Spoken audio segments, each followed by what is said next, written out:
Hi everyone, this is Dr. Vogel. I'm happy to be with you, even if it's through the distance and time continuum, which is a little bit mystical. I still don't know how these things work in the sense that I've never seen how a remote control actually controls a TV. But we gotta trust things by faith. Putting humor aside, I do have slides in that have text in Spanish. That is, okay, really, if we talk about it in English, which is my obligation, because there's some things that I haven't translated, but they're good material really to have, and in fact, it makes good sense to have it in both languages, just in case you need to eventually use these for something of your own. So that's actually good.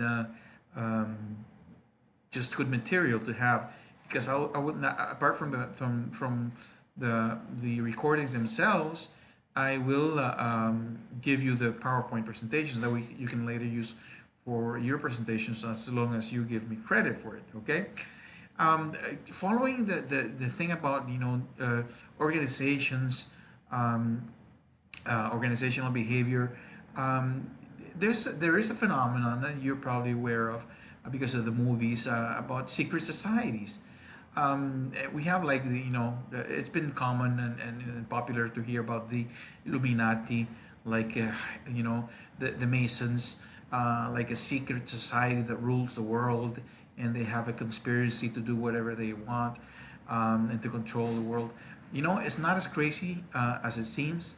There are groups of people that are very, very powerful that meet once in a while, sometimes openly, sometimes secretly, to decide the fate,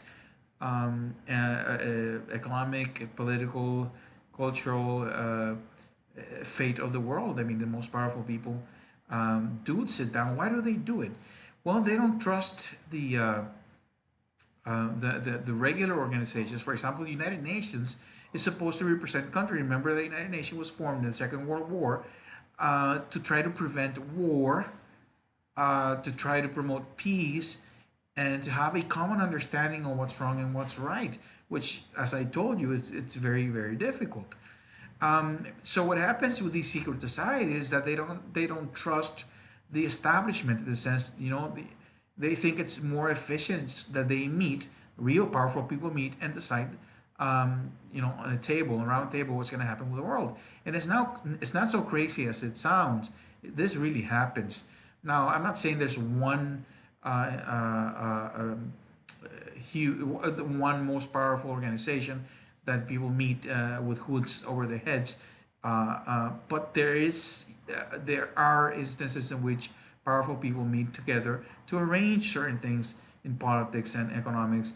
But they have their own rules too. So as an organization, to be studied, for us organizational behavior, you have to remember that people want to belong and they want to feel special. So if you have the component of secrecy, it's even more exciting. And please take notes on this in the sense that I'm not going to go into it, but try to watch a YouTube video, whatever, and just remind me to talk about fraternities and sororities in universities and how they have a similarity with secret societies. And how is it that they function in a way as to attract people into that organization with and how is it that they leverage the trust of individuals into these sororities and fraternities. It is a very American phenomenon, um, but it doesn't mean it doesn't exist in different ways in the world. Fraternities, even though it's Greek in origin, it really makes its best appearance in college campuses in the United States. So just to remember that they have similarities with organizations like these, like the Masons and stuff like that. Um, just Investopedia. Remember, this is a very good site about finance, but it covers other things too. It's very trustworthy. It relates mostly to finance things, but also has been growing. So lately, it has more stuff that is not only finance, but it's very credible source. So I suggest you take advantage of this site. Um, and so to them, I like their definition. So I want you to be aware of it. It is that organizational behavior is is the study of the way in which people interact within groups.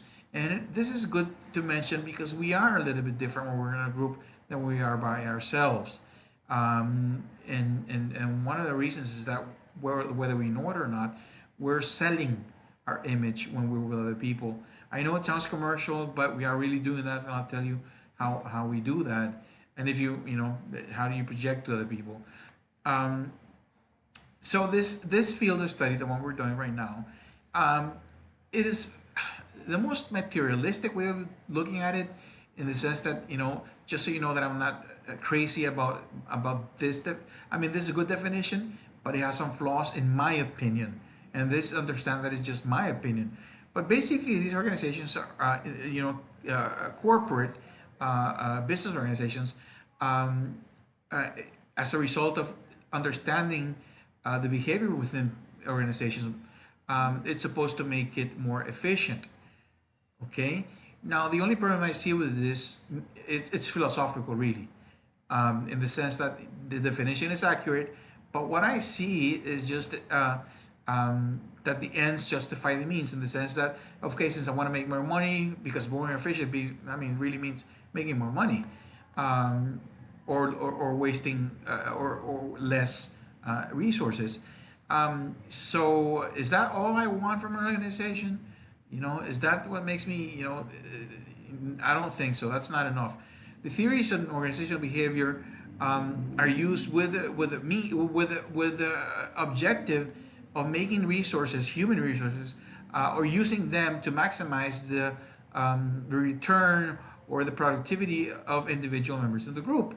Again, the problem here is not definition; it's the philosophical things behind it.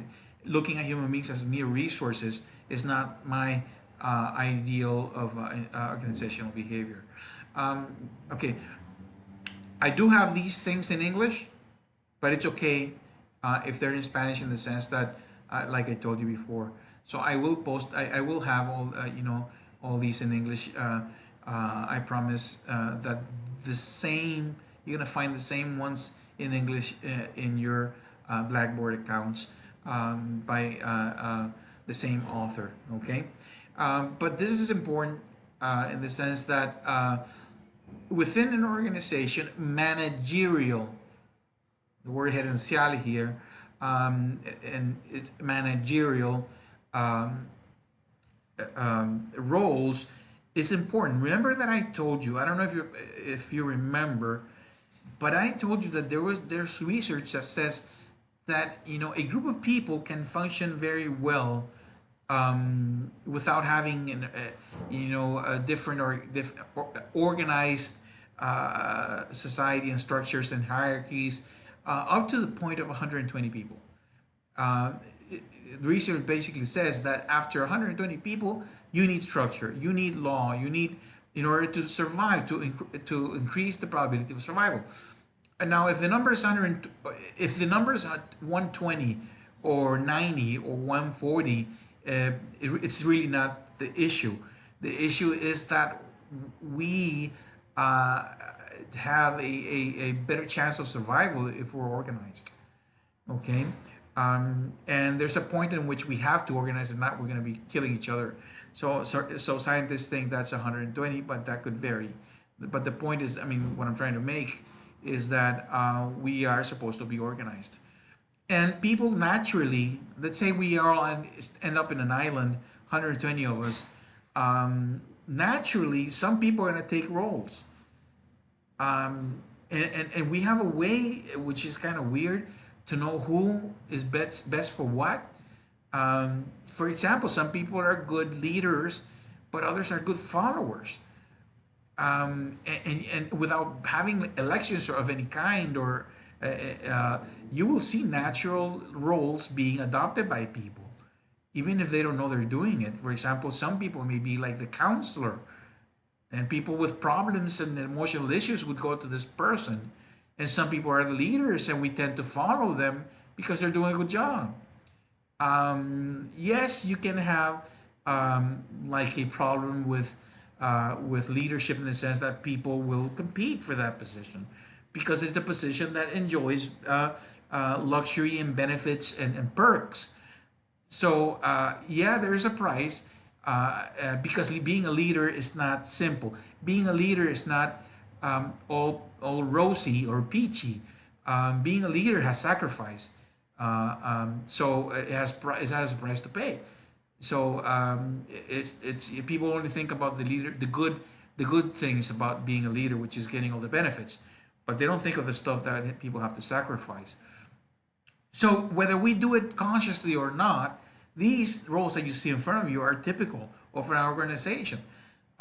Whether they're again officially appointed or they, which is usually the case now. You know, we don't live in caves anymore. Hopefully, not all of, any of us. But you have, for example, the different types of roles. The first thing that I want you to catch your attention is that we have interpersonal roles. I'm sorry, um, which is with other people, roles that have to do with other people aside of yourself. Okay, and it wouldn't make sense in this case to talk about intrapersonal roles, because just the fact that it's intra means inside. It's stuff you do, with yourself, and we can talk about that, but it's a different issues about personal growth. But interpersonal, and then we have informative and decision making here. This is just a simple. Remember, I told you that we are experts at classifying things, trying to find order in the world. So we tend to do these categorizing things, but it doesn't mean it doesn't mean this is perfect.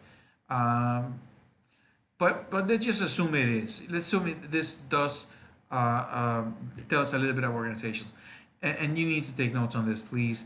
And you need to post a comment, each one of you, about this. I expect like a paragraph of comment on this, what I present today. The representative of a company, for example, is a symbolic figure um, that is required to execute a certain number of duties that are routine of legal or social transcendence. This person, for example, is the legal representative in the sense that this is the person that signs the contracts, that is legally responsible, even though they're not the most visible person. They are the legal representative. They could be the same, but sometimes they're not. Meaning, I mean, let me give you an example. Like Zuckerberg could he is the public figure, but it doesn't mean that he signs the contracts or the checks. Okay, it just means he could be, but it doesn't have to be the same person. Then you have leaders, which are responsible for motivation and the direction of the employees. I like this because motivation. I like the fact that they have put this in the book, motivation and the direction of employees. Sometimes, and just so you know, people think that a leader or a boss or a general manager is automatically a leader. And let me just break the news to you that that's not true. Sometimes bosses are leaders, and sometimes they're not. And let me just give you the simplest, even though it's complex, but the simplest definition of leadership is that you're a leader if you have people that follow you. Okay? If you don't have people that follow you, you're not a leader. Okay? You may force people to do something through your, what is it, your authority, but you're coercing people to do something because you're the boss. And if that's the way you work, when you turn your back, they'll stab you, okay? Because you're using force instead of motivation and respect and other things that leaders should do. But right now, we're not gonna go deep into the leadership thing because it has its own space in our course. But we have a liaison, which is enlace, which maintains a network of contacts that human beings do favors to each other and give information. Um, this doesn't mean it's a distinct person because the leader can also do some of this. Usually they do. But in this world, networking is really important. We'll talk about it. Please remind me, take notes. Whoever's does this and reminds me, is gonna have a special price. But you please remind me of networking. That we talk about networking, real networking, and ethical networking. Why is that so important? And how we can use it in a good way and be really effective. We do need contacts in our lives, okay, whether we like it or not. Then there are roles are information roles, and we have like the safeguard vigilante. We believe the safeguard, somebody that has a lot of information, um, and and and and they function as a hub or a centralized place where everything reaches there. Um, Inside and outside information about the related to the company or to the organization. This is a position that can give people a lot of power, even though if you're not the. These are roles. Remember, these are not positions. Okay, positions would be, for example, general manager, supervisor, coordinator, whatever. These are roles. So one person can fulfill more than one role. Okay, um, so and then we have the fusion role, which is to get accurate information from outside and other people in the company to other members of the organization. This is very critical because some people make mistakes, and depending on how you communicate something, you can get in trouble and get other people in trouble. If you're not being accurate, careful in writing information, just looking closely at the language that you use, it can be complex, can be dangerous. So, but you have that role. Somebody had got to tell. It's better that you find out about something through the proper channels instead of having somebody in the hallway tell you what's going to happen. Okay. Then you have the spokesperson or the spokesman role, which is actually disseminating, and it is the person that talks about. For example, you have in the White House, you have somebody that talks to the media. It's not the president. It's somebody that on behalf of the White House, they talk to the media and they give the information that they're allowed and authorized to give, not more, no less. Um, and this is something that can be very useful if we know how to do it. Um, and usually somebody with a lot of credibility within the industry. Okay, and again, this can be very, very, very useful and very powerful. We know how to do it. I'll teach you how to do that when we get together. Then we have other roles, which are decision-making roles, and obviously the entrepreneur or empresario. The entrepreneur has looks for opportunities, to invest, and people don't, people think in, that companies are there. For example, if you ask, I know this is kind of commercial and very superficial, but companies are there to make money. That's the bottom line. Does that mean that I like that? No, it doesn't mean that I like that. But most companies are out there to make money. If you ask Apple, employees, they'll probably tell you that we're there to make innovative products and services and be at the forefront of the technology. But the stockholders really want money, um, um, and that's what entrepreneurs are looking for. Um, if you want to be a little bit more romantic, we can talk about world changing initiatives. And I'm not saying they don't exist. I'm just saying that we have to be aware that people are out there in business to make money most of the time. The person that handles difficulties in the company is also very important because we have a lot of crises once in a while in a company. We have We have uh, scandals, when some company has done something illegal, and we need to manage. That's called crisis management. The Association of Human Resource Management in Nicaragua asked me to give them a webinar about crisis management when this whole thing started, and so we did. 40 managers signed up for and attended my webinar, in which I told them how to handle this crisis because they didn't know. They didn't know how to handle it. They had to fire people. They didn't know how to fire people. By the way, take notes on this and please remind me of the movie Up in the Air with George Clooney. I will give you a prize if you remind me of this. Okay? Why? Because there is a certain time in a company's uh, uh, um, just evolution in which people may need to be fired. And there are good and right ways of doing that, and there are wrong ways of doing that. And you definitely want to be on the right side. So, let's do, if we're going to study these things, let's use them to make a better decisions, better organizations. So remind me Up in the Air, okay, with George Clooney. Then we have another role within the decision making component, which is to assign resources. Okay, it doesn't mean that this is a different person. I'm just saying that somebody has to decide where the money goes. How much money do we spend on advertising?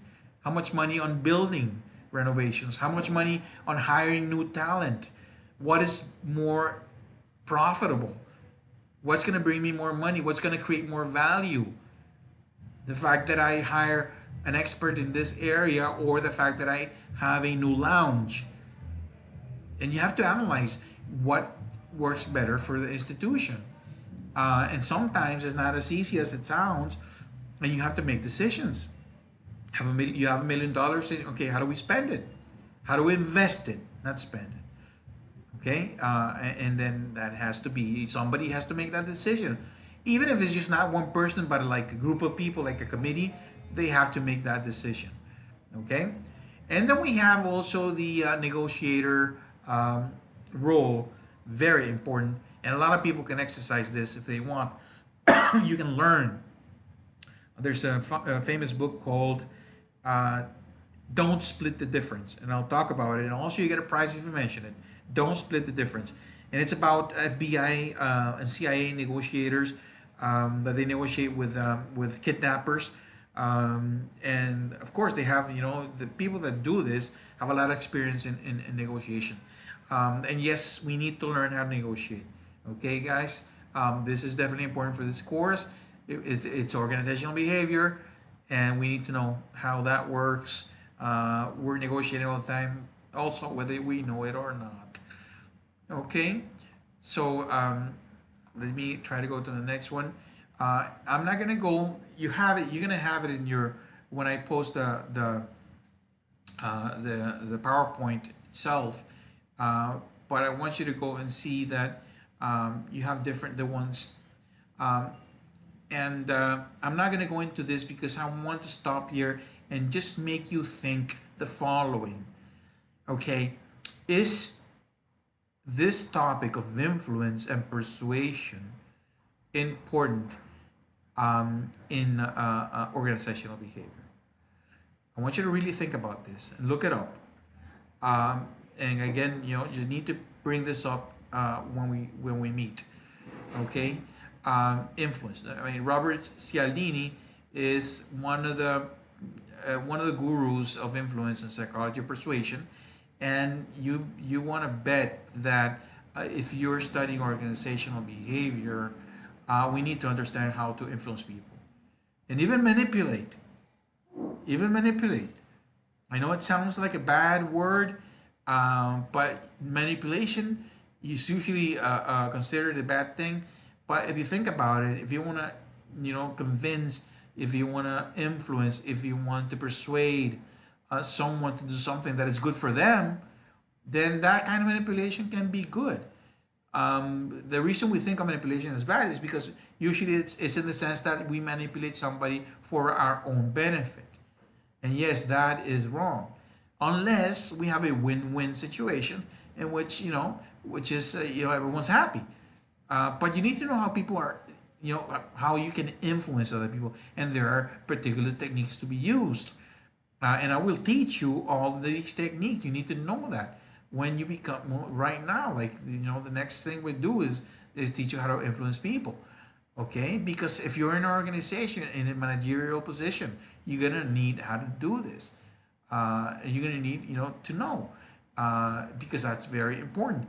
And if you don't want to learn it, just learn it because somebody's gonna try to do this to you, and you want to recognize it when they do it, so you don't become as easy of a target. Okay, it's the same thing that happened with a famous book. Please bring it up again in class. Whoever's taking notes and paying attention, the 48 Laws of Power. And we got to talk about that. What is power? How does it manifest itself in organizations?